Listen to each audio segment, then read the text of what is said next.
C'est moi, bonjour et bienvenue pour une nouvelle chronique. Aujourd'hui, on va s'attaquer au nouvel album de Tesseract, Sonder, qui est sorti le 20 avril 2018 chez Cascop.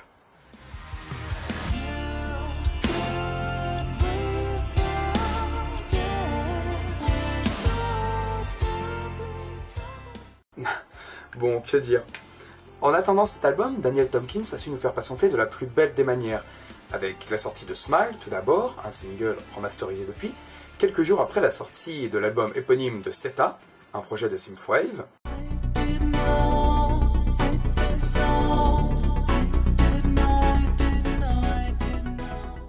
Puis la sortie du nouvel album de White Mauve Black Butterfly en septembre, un projet de rock atmosphérique.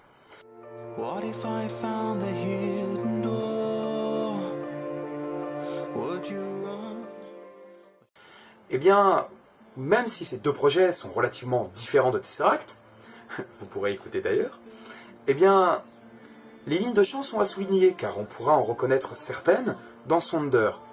Comme quoi, ces deux projets ont été relativement utiles à Daniel Tompkins pour nous pondre ce nouveau disque. Mais du coup, que veut-il ? Mais attendez, qu'est-ce que... Je me présente, je suis Chrétien Moloch, spécialiste en émotions, et je suis ici pour vous faire part de mes recherches.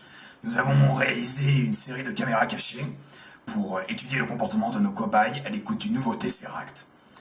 Voici le cas numéro 109.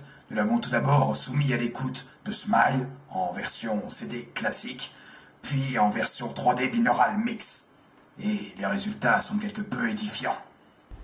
Vous voyez plutôt ces réactions fascinantes. Ici, le sujet est désorienté et ne sait pas comment réagir. Alors que là, on l'a définitivement perdu.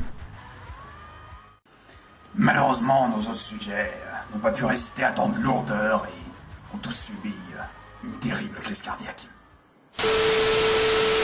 Ah, me revoilà. Bref, Sonder, c'est 36 minutes. 10 minutes de moins que Polaris pour le même nombre de morceaux. Et là, c'est vrai que bon, vu la durée, nous viennent plein d'a priori. C'est trop court, c'est carnepé, bref, j'en passe. Mais bon, pour vous donner une idée, avant c'était bien la durée des CD, et au moins on n'avait pas le droit à des morceaux remplissage. Car il est là toute la force de l'album. Tous les morceaux suivent une logique délicieusement parfaite et sont là où ils devraient être. Il n'y a aucun remplissage. Bon.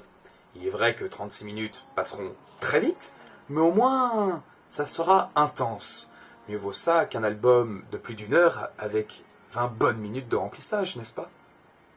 Tesseract signe ainsi un son plus lourd et plus écrasant que leur précédent album, du moins pour les titres les plus survoltés, comme Luminary, Smile ou King.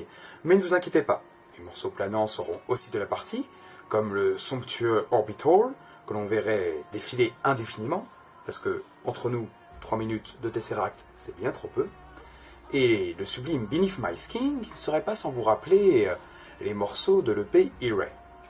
Les mélodies seront en tout cas toujours aussi savoureuses, et le chant de Daniel Tompkins d'autant plus envoûtant. Non mais sérieux, ce genre de chant est tout juste hypnotique.